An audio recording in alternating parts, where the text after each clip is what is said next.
Young Turks, new sponsor, Squarespace. Go Squarespace. Wait, is that a square? A woman in Pennsylvania has been in the media because of the fact that she tested positive for drugs at one hospital in Pittsburgh after eating a poppy seed bagel. I've heard about this before, everyone's heard about this before, that a poppy seed bagel could make you test positive for drugs, but I never thought that it would actually happen. It happened to this woman. Her name is Elizabeth Mort, and after she tested positive for drugs, her 3-day-old baby daughter was taken away from her by Child Protective Services. Okay, so this is the most recent victims on the war on drugs, okay? These women basically test positive for things like marijuana, and immediately, without any further investigation, their children get taken away from them.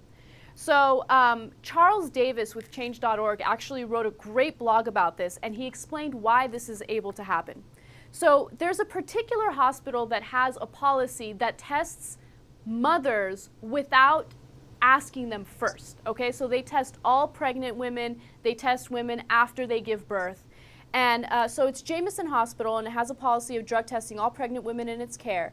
It considers a drug test positive based on a threshold that is about 1/6 that's used for federal employees, meaning that just eating a poppy seed bagel is enough for a mother to fail and enough for the hospital to report her to protective services as a drug addict.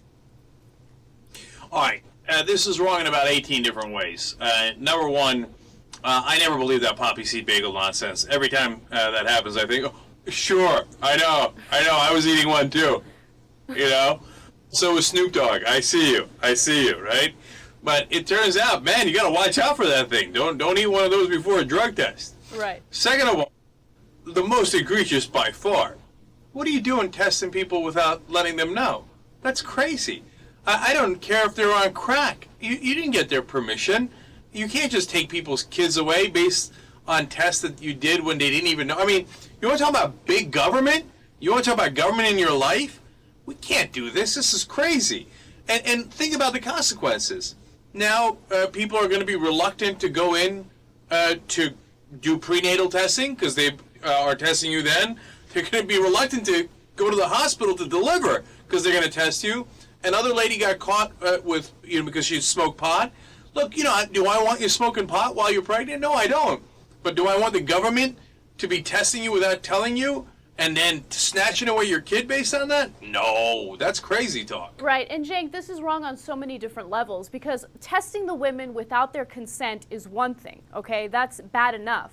But after they test positive for the drugs, there's no investigation following that, okay? Child Protective Services, gets this information about the drug test and about how the women fail, and as soon as they get that information, they go in and they take the children without any investigation.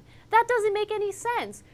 They're only allowed to take children away from their parents if the parents pose a real danger, a real threat, if they are in imminent harm.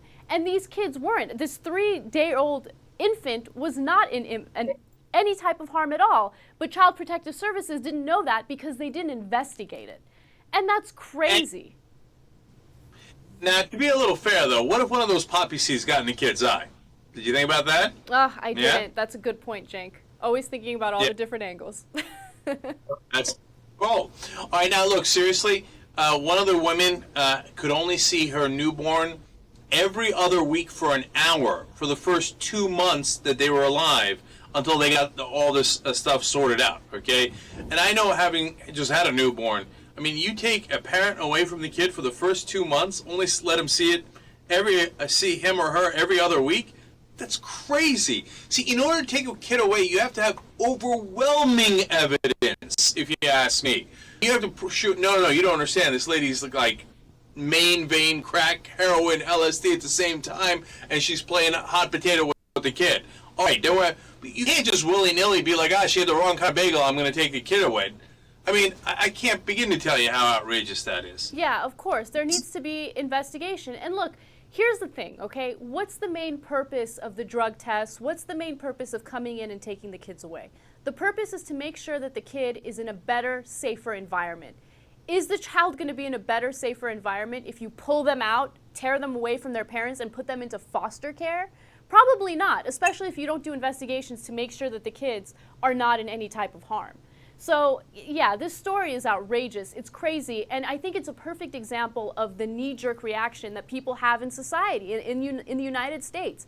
We've taken this war on drugs way too far. There are too many victims because of the war on drugs, and it needs to end. Like, come on, man, we need to be more realistic with the way we treat people and the way we judge and punish people. It's crazy. New sponsor at the Young Turks, Squarespace. They help you build websites. They've got 24/7 support, and they've built some of the largest websites in the world. They have an iPhone app, so you can edit your website on the go. TYT promo code, 10% off for the life of your order. Squarespace.